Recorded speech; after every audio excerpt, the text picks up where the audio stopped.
Hello friends and welcome to the exams made simple. जैसा कि आप देख पा रहे होंगे, स्वास्थ्य बहुत ज़्यादा अच्छा नहीं था पिछले 4-5 दिनों में। आप लोग कई लोग पूछ रहे थे कि क्यों नहीं बना रहे video. I was not very good. We will be covering in this lecture the missing part, है ना, जो भी हमारा बचा हुआ करंट अफेयर्स है। एज अ रिवीजन वीडियो मान करके आप इसको देख सकते हैं, है ना। Just consider it as a revision video. जो पिछले वीक का आपका पूरा मिस हुआ है वो आप कवर कर लेंगे, है ना। तो 2 लेक्चर में ये मैंने तोड़ा है। तो आपने एक लेक्चर देख लिया होगा जिसमें 14, 15, 16 का करंट अफेयर्स है। इसमें 17, 18 और 19 का करंट अफेयर्स आपको मिल जाएगा, ठीक है ना। तो लेट्स सी दैट वंस। तो जैसा कि आप अगर वेबसाइट पे आएंगे तो आपको 17, 18, 19 और 16 का भी दिखेगा। तो 17, 18, 19 वाला पार्ट आज हम देखने वाले हैं इस वीडियो में। I hope you will be there with me. सारी जितनी भी इंपॉर्टेंट न्यूज़ आर्टिकल है मैं सारा कवर कराऊंगा, कोई भी आपका मिस नहीं होगा। That is my personal guarantee. पहली जो न्यूज़ है इस टॉपिक में वो है new rules for transferring captive elephants in India. अब आपको पता होगा कि एलिफेंट जो है इंडिया में अभी रिसेंटली रूल्स आए थे, 2022 में आए थे, जब एक गवर्नमेंट ने कहा था कि हाँ कैप्टिव एलिफेंट्स का ट्रांसफ़र किया जा सकता है। हालांकि एनिमल्स के ट्रांसफ़र में बहुत सारी दिक्कत आती है, बट जो कैप्टिव एलिफेंट्स है उनके ट्रांसफ़र में किया जा सकता है। रूल्स तब नहीं आए थे, तो अभी गवर्नमेंट ने इंट्रोड्यूस किए न्यू रेगुलेशन जिसका नाम है कैप्टिव एलिफेंट ट्रांसफर और ट्रांसपोर्ट रूल्स 2024, है ना। तो 2024 के कैप्टिव एलिफेंट्स ट्रांसफर और ट्रांसपोर्ट रूल्स हैं। अब इसमें बताया गया है कि किस तरीके से अगर आप एलिफेंट्स को ट्रांसफर कर रहे हो, या तो with in the state, 2 terms की हैं, विद इन या बिटवीन द स्टेट्स, दोनों केसेस में कैसे करना है वो सारी चीजें यहाँ पे मेंशन्ड है, ठीक है। तो सबसे पहले तो इस रूल्स में आए कि रीजंस क्या क्या हो सकते हैं for transfer of the elephants. तो रीजन में आप देख सकते हैं, पहला रीजन है the owner can no longer properly take care of the elephant. अगर ओनर जो है एलिफेंट का प्रॉपरली टेक केयर नहीं कर सकता है तो फिर वो ट्रांसफर करेगा। सेकंड है the elephant will have better living conditions at the new location then he will transfer and the state's chief wildlife warden deems it necessary for the elephant's wellbeing. अगर chief wildlife warden जो है अगर उसको लगता है कि it is very necessary for transferring this elephant, so that will also be a case, ठीक है ना। बात कर लेते हैं अप्रूवल प्रोसेस की। तो अप्रूवल प्रोसेस जो है 2 तरीके से है, एक है with in the states and inter state. तो विद इन द स्टेट में जो वेटरिनेरियन होते हैं, जो एनिमल्स के डॉक्टर्स होते हैं, they certify the elephant's health. Then deputy conservator of forest assesses the suitability of both current and the proposed habitats. जो डेप्यूटी कंजर्वेटर ऑफ फॉरेस्ट होता है वो दोनों जगह की लोकेशंस देखता है, जो प्रपोज्ड है और जो अभी प्रेजेंटली है। उसके बाद चीफ वाइल्ड लाइफ वार्डन जो होता है, इट अप्रूव्स और rejects the transfer based upon these documents, ठीक है ना। दूसरा है इंटर स्टेट ट्रांसफर अगर करना है तो, अगर मान लो एक स्टेट से दूसरे स्टेट में करना है तो, है ना। तो सिमिलर कंडीशंस जो कि इंट्रा स्टेट में थी वो तो लगेगी। इसमें एडिशनल रिक्वायरमेंट होता है to register the elephant genetic profile with the ministry of environment. तो मिनिस्ट्री ऑफ एनवायरनमेंट के साथ आपको उसका जेनेटिक प्रोफाइलिंग भी स्टोर करना पड़ता है। ये एडिशनल रिक्वायरमेंट है अगर आपको इंटर स्टेट ट्रांसफर करना है तो। दूसरे रिक्वायरमेंट्स अगर बात करें तो जो महावत होता है, महावत यानी एलिफेंट राइडर जो होता है, and assistant must accompany the elephant in the transfer. जो महावत होगा इस एलिफेंट का वो भी ट्रांसफर करेगा साथ में। हेल्थ सर्टिफिकेट रिक्वायर्ड होता है एलिफेंट का, एंड क्वारंटीन पीरियड होता है बिफोर द ट्रांसफर। तो ये सारी कंडीशंस आपको याद रखना है। याद रखिएगा, previously the wild life protection act band all wild life trade including the captive elephants, है ना। कैप्टिव एलिफेंट्स का भी ट्रेड नहीं होता था पहले, वो बैंड था। 2022 मैंने बताया ना, अमेंडमेंट इन 2022 केम जिसमें कैप्टिव एलिफेंट्स का ट्रांसफर पहली बार अलाउ किया गया था। तो it was in 2022 that allowed the captive elephants transfer and a parliamentary committee recommended revoking this exemption. And इसके अलावा याद रखिएगा एलिफेंट्स के बारे में कुछ इंपॉर्टेंट टर्म्स की चीज आपको बता दूं कि जो एलिफेंट का हर्ड होता है उसका जो लीडर होती है that is the oldest female of the group, है ना। तो एलिफेंट के हर्ड की जो लीडर होती है that is the oldest female. इसको मैट्रियार्क भी कहा जाता है। जैसे अभी व्लादिमीर पुतिन के लिए टर्म क्या यूज हो रहा है, पैट्रियार्क, है ना, द पैट्रियार्क, बिकॉज वो कभी जाएगा ही नहीं। तो उसी तरीके से जो एलिफेंट होती है उसमें जो ओल्डेस्ट फीमेल होती है दैट इज द लीडर, उसको बोला जाता है द मैट्रियार्क, ठीक है ना। तो मैट्रियार्क के अंदर एक्सपीरियंस होता है, सोशल हायरार्की में ऊपर आते हैं, डिसीजन मेकिंग पावर अच्छी होती है, लीडरशिप प्रोटेक्शन प्रोवाइड करती है, इसलिए उसको लीडर बनाया जाता है। I hope you got clarity. अब इंडिया और यूएसए के बीच की एक जॉइंट डिजास्टर रिलीफ एक्सरसाइज है, इसका नाम है टाइगर ट्रायम्फ। तो आप लोग याद रखेगा ये नाम, मैं लिख देता हूँ यहाँ पे, टाइगर, है ना, tiger Triumph, this is the name. And ये किसके बीच में होती है, ये आपके इंडिया और यूएसए के बीच में एक्सरसाइज है। It's a military exercise, joint military exercise India and USA के बीच में, याद रखिएगा। एंड इसका गोल क्या है, to improve the cooperation and coordination for the disaster relief operations, जो डिजास्टर रिलीफ ऑपरेशंस के लिए। अब तीसरी जो न्यूज़ थी वो थी इंडिया के गगनयान मिशन के रिगार्डिंग के गगनयान मिशन को एक स्मार्ट असिस्टेंट ऐप बनाया गया है गगनयान मिशन के लिए। तो याद रखिएगा गगनयान मिशन के लिए स्मार्ट असिस्टेंट ऐप बनाया गया, इसका नाम है सखी, है ना। तो Sakhi app is there and ISRO के विक्रम साराभाई स्पेस सेंटर ने डेवलप किया है एक मल्टीपर्पज ऐप जिसका नाम है Sakhi and this is for the upcoming Gaganyaan mission, ठीक है ना। तो पर्पस क्या है सखी का फुल फॉर्म है space borne assistant and knowledge hub for crew interaction, space borne assistant and knowledge hub for crew interaction and it is designed to assist the astronauts during the Gaganyaan mission. और functions में क्या क्या है इसके, तो जैसे vital technical information अगर उनको कुछ चाहिए या कोई चीज, देखो क्या होता है जो क्रू स्पेस होता है ना, अगर ये मॉड्यूल है तो क्रू स्पेस बहुत कम सा रहता है। अब इस कम स्पेस में आप बहुत बल्कि चीजें तो नहीं ले जा सकते, तो इसलिए बिल्कुल एक ऐप में ही सारी चीजें आपकी आ जाएंगी, जो टेक्निकल डिटेल्स है, कैसे बंद करना है, शुरू करना है, एस्ट्रोनॉट्स की हेल्थ को मॉनिटर करना है, कम्युनिकेशन मेंटेन रखना है अर्थ के साथ, उनके डाइटरी शेड्यूल के बारे में, all these things will be considered in under this Sakhi, है ना। I hope you got clarity regarding that as well, इसको आप याद रखिएगा। और 4 एस्ट्रोनॉट्स हैं जिनको सेलेक्ट किया गया था, वो सारे इंडियन एयरफोर्स के हैं, उनकी ट्रेनिंग चल रही है। लेट्स सी कि फाइनली कौन कौन जाता है, ठीक है ना, उन 4 में ही कोई जाएगा। अब एक डिबेट बहुत ज़्यादा न्यूज़ में चल रहा था, वो था एंथ्रोपोसीन इपॉक का डिबेट, है ना। तो एक दिन आपको याद होगा 4-5 दिन पहले मैंने एक आपको बनाया था जिसमें पीरियड, इपॉक, ईयन, ये सारी चीज़ें बनाई थी, एक जियोलॉजिकल टाइम स्केल जिसको बोलते हैं, जियोलॉजिकल टाइम स्केल बोलते हैं। तो उसमें इपॉक्स में बात चल रही थी कि भैया एक एंथ्रोपोसीन इपॉक होना चाहिए, लेकिन उस दिन मैंने आपको बताया था कि उसकी रिक्वेस्ट जो है वो रिजेक्ट कर दी गई है, ठीक है ना। तो ये आर्टिकल भी उसी पे था। अब आपको पता है कि एक प्रपोज्ड जियोलॉजिकल इपॉक है, एक प्रपोज किया गया है जियोलॉजिकल इपॉक कुछ रिसर्चर्स कुछ उनके द्वारा, जिसको एंथ्रोपोसीन कहा जाएगा। और एंथ्रोपोसीन मतलब कि ह्यूमैनिटी का जो इन्फ्लुएंस है ऑन अर्थ उसको रिप्रेजेंट करता है। क्या है ये, एक्चुअली ह्यूमंस का या ह्यूमैनिटी का क्या इंपैक्ट रहा है अर्थ पे, उसको रिप्रेजेंट करने के लिए एंथ्रोपोसीन कहा गया। अब जब प्रपोज करते हैं ना तो उसका एक टाइमलाइन होता है। तो सजेस्टेड जो डेट थी, सजेस्ट किया गया था स्टार्ट का, वो था 1952। उन्होंने 1952 दिया था because it was the fall out from nuclear bomb tests, है ना। तो इसको रिजेक्ट कर दिया एक्सपर्ट्स ने, उन्होंने कहा कि नहीं है ये सही नहीं है। फिर एक अल्टरनेटिव डेट दी गई कि भैया जब इंडस्ट्रियल रेवोल्यूशन स्टार्ट किया तो उस टाइम पीरियड को देते, तो इसका काफ़ी सपोर्ट भी किया गया, but still it is debatable. अभी भी एंथ्रोपोसीन मतलब कोई फॉर्मल डॉक्यूमेंटेशन में नहीं हुआ है। 2024 में याद रखिएगा साइंटिफिक कमीशन है SQSAWG लिख देता हूं मैं, SQSAWG। ये साइंटिफिक कमीशन जो है ये इट इज बेसिकली यही काम इसका रहता है, जो टाइमलाइंस होती है ये इसको सेट करना इसका काम होता है ना। तो SQSAWG ने बोला कि नहीं, it should not be formalised. पहला क्या रीजन दिया उन्होंने कहा कि भाई जो 1952 का फॉल आउट लेयर आप टाइम निकाल रहे हो that is not the correct first thing, है ना। दूसरा उन्होंने कहा कि there is a long history of human impact and इसलिए पिन पॉइंट करना बहुत चैलेंजिंग काम है, ठीक है ना। कई लोग हालांकि इसके फेवर में हैं, कई लोग इसके अगेंस्ट हैं। याद रखिएगा जो ये टर्म है एंथ्रोपोसीन, जो टर्म है इसको कॉइन किया गया था पॉल क्रुट्जेन के द्वारा 2000 में। तो ये एक आप लिख लीजिएगा कि पॉल क्रुट्जेन ने 2000 में ये टर्म कॉइन किया था।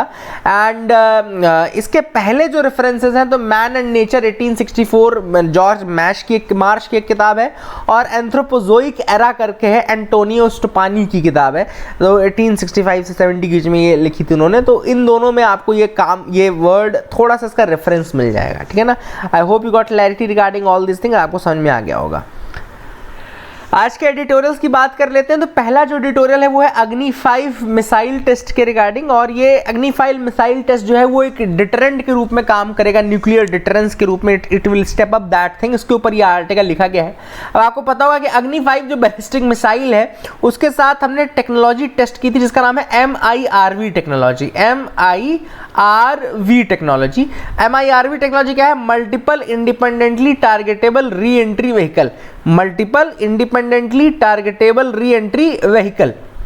और ये नाम दिया गया था मिशन दिव्यास्त्र नाम दिया गया था। क्या नाम दिया गया था? मिशन दिव्यास्त्र नाम दिया गया था। टेस्ट का सिग्निफिकेंस क्या है? सबसे बड़ा बात तो है कि ये it will enhance the deterrence, है ना। अग्नि 5 की ऑलरेडी रेंज बहुत ज्यादा है, ये इंटरकॉन्टिनेंटल है, इंटरकॉन्टिनेंटल बैलिस्टिक मिसाइल है, मतलब एक कॉन्टिनेंट से दूसरे कॉन्टिनेंट तक आप कर सकते हैं, ठीक है ना। तो हमारा जो MIRV कैपेबिलिटीज में और ऐड हो गई है तो डिटरेंस को और ज्यादा बढ़ा देगा, स्पेशली अगेंस्ट चाइना जो हमारा मेन नेबर है। है ना। Then MIRV technology, this is the first time India has integrated MIRV into a missile. तो ये पहली बार है जब इंडिया ने MIRV को मिसाइल में इंटीग्रेट किया है ना। तो that is again a very important thing. और चाइना से अगर हम बात करें तो चाइना के पास MIRV टेक्नोलॉजी है, ऐसा नहीं कि चाइना के पास MIRV नहीं है, बट इंडिया के पास होना that is a big thing now, है ना। एंड एक चीज़ और मैं आपको बता दूं, इस आर्टिकल की थोड़ा सा बाहर है, हालांकि अलग से मैंने किया था एक आर्टिकल में फोटोज डाली थी, तो let's see that once. Okay, so this is the photograph, आप देख सकते हैं। यहाँ पे एक न्यूज़ है, कंट्रीज हैविंग MIRV कैपेबिलिटी। तो कौन कौन सी कंट्रीज के पास MIRV कैपेबिलिटी, तो एक आप चाइना याद रखिएगा, दूसरा फ्रांस याद रखेगा, तीसरा इंडिया याद रखेगा, चौथा पाकिस्तान याद रखेगा, देन रशिया याद रखेगा, देन UK याद रखिएगा, देन US याद रखिएगा, एंड लास्ट लिखा है मे बी इजराइल। तो ये फोटोग्राफ अगर आप देखें MIRV तो बहुत सारी कंट्रीज़ के पास है, पाकिस्तान के पास ये पता नहीं क्यों।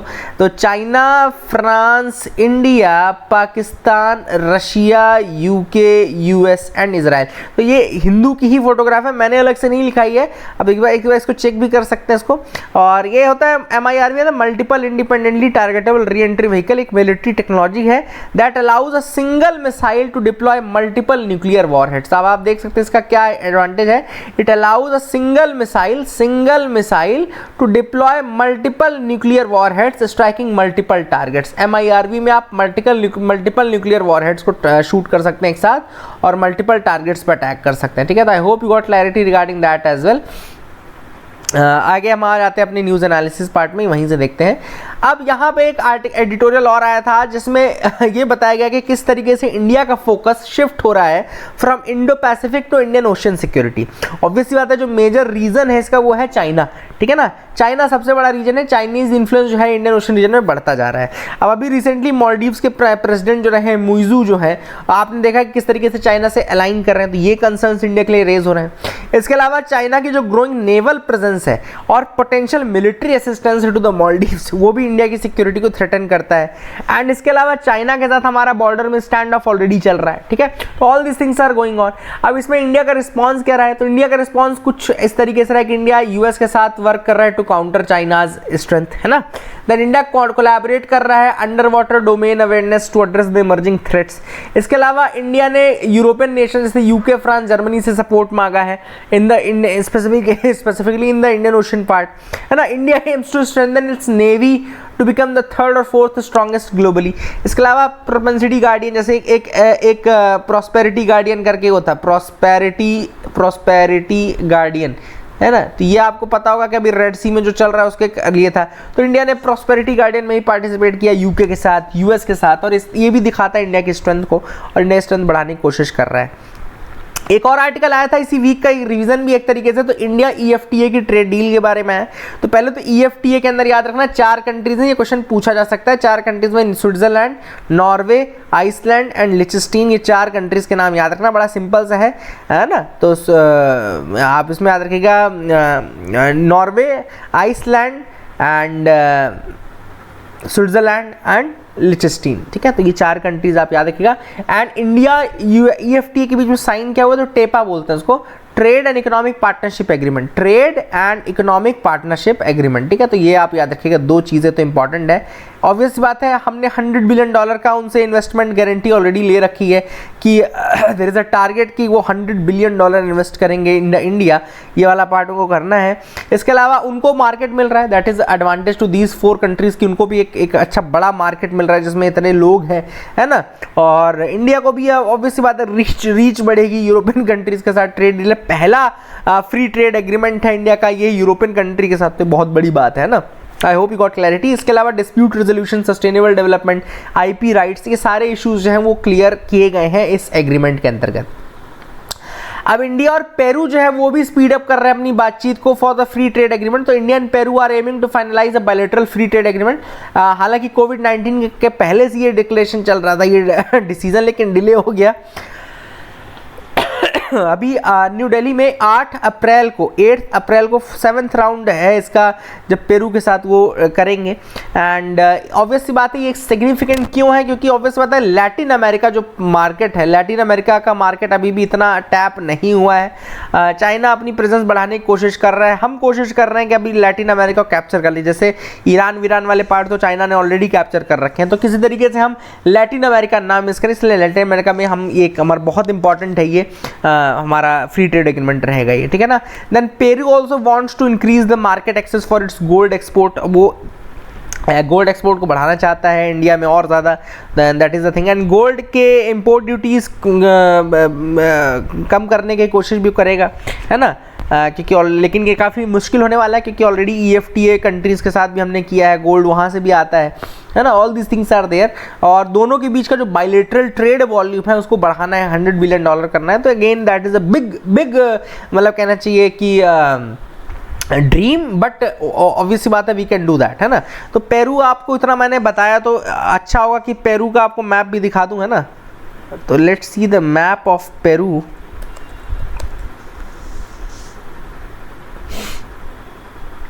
कोई बड़ी बात नहीं है कि पूछ ले, है ना।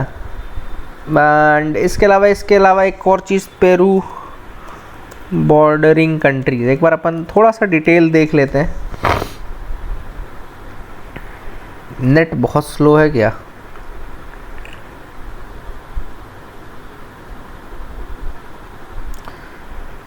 चलो, पेरू की बॉर्डरिंग कंट्रीज तो दिख गई, एक बार हम देख लेते हैं। पेरू की वेस्टर्न साउथ अमेरिकन कंट्री है, एंड इसकी बॉर्डरिंग कंट्रीज हैं Bolivia, Brazil, Chile, Colombia, Ecuador. बहुत ही आसान तरीके से आप देखो याद कर सकते हो। एक तो बी से है ना, पहली जो है वो बी से है बोलीविया, देन दूसरी भी बी से है ब्राज़ील, फिर तीसरी भी आपकी सी से है चिली, देन चौथी सी से है कोलंबिया, एंड पांचवी है आपकी ई से इक्वाडोर, ठीक है ना। तो आप इस तरीके से याद रख सकते हैं। आई hope you will remember that part, इसको आप याद रखेगा, ठीक है।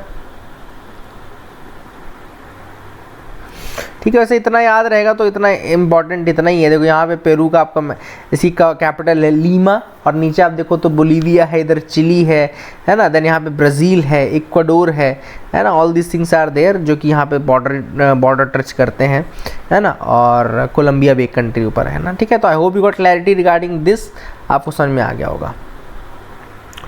अब आगे बढ़ते हैं। India withdraws controversial AI regulation advisory. अब आपको पता होगा कि जो एक हमारी मिनिस्ट्री है, मिनिस्ट्री ऑफ इंफॉर्मेशन टेक्नोलॉजी, इसका एक आर्टिकल मैंने आपको बताया था DT, है ना। याद है आपको, मीटी से DT बनने की कोशिश कर रहे हैं लोग, भगवान बनने की कोशिश। पहले हालांकि इसका नाम DT था, department of electronics and IT था। अभी मीटी ने एक एडवाइजरी लाई थी AI के रिगार्डिंग, जिसमें उन्होंने कहा था कि आपको लॉन्च करने से पहले अप्रूवल लेना पड़ेगा, और you will need a government approval और you will need a government permission in order to launch any service और एनी सच थिंग। तो ये काफ़ी ज़्यादा क्रिटिसिज्म हुआ इसका कि भैया AI मॉडल ऐसे कैसे आप कर सकते हो कि पहले परमिशन लो गवर्नमेंट का, उसमें सब चीज़ें हो तब उसको लॉन्च किया जाए। इससे काफ़ी इंपैक्ट आ रहा था। तो ऑब्वियस सी बात है गवर्नमेंट को तुरंत पता चला। दो चीज़ें इशू थी उस दिन, मैंने आपको बताया था कि मीटी के पास कोई लीगल बेसिस नहीं है in order to release an advisory, है ना। क्योंकि मीटी एक रेगुलेटर नहीं है, मीटी एक मिनिस्ट्री है, ministry of electronics and IT बोलते हैं इसको। और ये मिनिस्ट्री है, ये कोई रेगुलेटर नहीं है जो इस तरीके से एडवाइजरी रिलीज कर सके।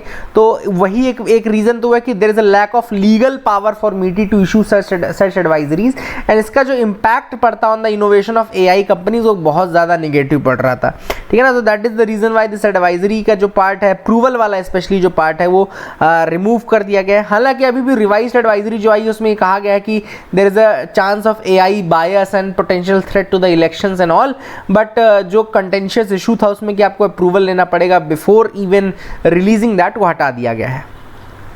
अब एक आर्टिकल आया था, एडिटोरियल आया था 17 तारीख के दिन आया था, ये संडे के दिन आया था, जिसमें कहा गया था कि भाई इंटरनेशनल वुमेन डे के दिन प्रोग्रेस हम देख लेते हैं, स्पेशली इंडिया में। तो 8 मार्च को होता है इंटरनेशनल वुमेन डे, आपको पता होगा। एक इंडेक्स के बारे में आया था, जेंडर सोशल नॉर्म इंडेक्स, लिख लेना आप लोग, जेंडर सोशल नॉर्म इंडेक्स। ये UNDP का, यूनाइटेड नेशन डेवलपमेंट प्रोग्राम का इंडेक्स है, जेंडर सोशल नॉर्म इंडेक्स। और इसमें बेसिकली बताया गया है कि किस तरीके से अभी भी जो बायस है, there is a global bias against women, तो ग्लोबल बायस अभी भी है, there is a global bias against women that still prevails, है ना। तो ये चीज़ यहाँ पे मेंशन की गई है इस आर्टिकल में। I hope you will understand that. हालांकि इंडिया के बारे में काफ़ी तारीफ़ें लिखी गई हैं इंडिया के बारे में, कि जैसे हमारे यहाँ फ्री एजुकेशन है to all the children including the girls up to the high school, growing number of women who are pursuing higher education in India. इसके अलावा जो हेल्थ केयर प्रोफेशनल्स है, नर्सेज और इन सब में काफ़ी ज़्यादा स्ट्रॉन्ग प्रेजेंस है, बैंकिंग में काफ़ी ज़्यादा स्ट्रॉन्ग प्रेजेंस है। 2 फीमेल प्रेसिडेंट इंडिया को ऑलरेडी मिल चुकी हैं, प्रतिभा देवी सिंह पाटिल एंड द्रौपदी मुर्मू जी, है ना। So that is a very very big achievement, है ना। एंड इसके अलावा ऑथर ने लेकिन कहा कि कहाँ हमको पीछे हैं, वहाँ पे हम पीछे हैं स्टेम में, यानी कि science technology engineering and mathematics वाले जो सेक्शंस हैं वहाँ पे जो विमेन कैंडिडेट्स हैं वो थोड़ा कम है, तो वहाँ हमको बढ़ने की ज़रूरत है। यूएस में आज तक कोई फीमेल प्रेसिडेंट नहीं हुई, इंडिया में 2 हो गई, तो दैट इज द थिंग, वहाँ पे हम बहुत आगे हैं, है ना। और दैट इज द थिंग जहाँ पे हम थोड़ा प्राउडली कह सकते हैं, लेकिन और भी करने की जरूरत है। So that is what has been mentioned in this article. अब एक आर्टिकल आया था सी एनिमोन के रिगार्डिंग, जिसमें कि स्टार्टलर सी एनिमोन जो है वो एक टॉक्सिन का यूज करता है फॉर एडेप्टेबिलिटी और डिफेंस मैकेनिज्म। तो सी एनिमोन याद रखिएगा, सी एनिमोन कुछ इस तरीके से दिखता है, ये आप देख सकते हैं, ये सी एनिमोन है, स्टार्टलर सी एनिमोन। और इसमें एक टॉक्सिन होता है NV1 बोलते हैं इसको, या there is a toxin NV1 toxin होता है, जिसके थ्रू न्यूरोटॉक्सिन बोलता है ये। और ये एनिमोन इसको सिक्रीट करता है, इससे 2 चीज़ें होती हैं। पहला तो ये होता है कि it repels the grass shrimps, ठीक है ना। तो ग्रास श्रिम्प क्या होता है, एक मेजर प्रीडेटर होती है इस सी एनिमोन की। श्रिम्प जो होते हैं ग्रास श्रिम्प वो इसकी मेजर प्रीडेटर है, तो उसको एक तो ये हटाता है। दूसरा, ग्रास श्रिम्प का जो प्रीडेटर है ना, उसको अट्रैक्ट करता है, ठीक है ना। तो सी एनिमोन किसको अट्रैक्ट करता है, जो श्रिम्प को मतलब प्रेडेट करे उनको अट्रैक्ट करता है। तो ये प्रे को ल्योर भी करने का काम भी आता है, एंड ऐसी फिशेस को खींचने का भी काम करता है, और डिफेंस मैकेनिज्म के रूप में भी काम करता है। तो I hope you got clarity regarding that. इसके अलावा न्यूज़ आर्टिकल में आया था 18 तारीख को, फेमस सिल्क सेंटर्स इंडिया के जो हैं, तो सिल्क सिटी के नाम पे भागलपुर का नाम बस आया था, लेकिन मैं आपको बता दूं इंडिया में 3 सिल्क सिटीज़ हैं, 3 सिल्क के सेंटर्स हैं। एक है पोचमपल्ली, याद रखिएगा, Pochampally is very very famous, है ना, इसलिए मैंने इस सूचक बता दूं। Pochampally is located in Telangana and is known for high quality silk sari weaving industry. Then Surat is also a city in Gujarat known for producing textiles including silk, also known as the textile hub of the nation, Surat. And then Bhagalpur, it's a city in Bihar known for being the home to world famous Bhagalpuri silk saris. Bhagalpuri silk sari बहुत famous है and it is one of the major education centres as well, और बिहार का तो silk city यही है। इसके अलावा याद रखिएगा, इंडियन नेवी ने रेस्क्यू किया है हॉस्टेजेस को इन अ थ्रिलिंग एंटी पायरेसी ऑपरेशन। तो इंडियन नेवी ने 17 क्रू मेंबर्स को हाईजैक्ड मर्चेंट वेसल MV रिवन है, MV रिवन से फ्री किया है। MV रिवन से हाईजैक्ड मर्चेंट वेसल था, 17 क्रू मेंबर्स को किया है, 40 घंटे का ऑपरेशन था इंडियन नेवी का, तो उसके बाद इन्होंने किया। तो that is a very big achievement for India, काफ़ी तारीफ भी हो रही है।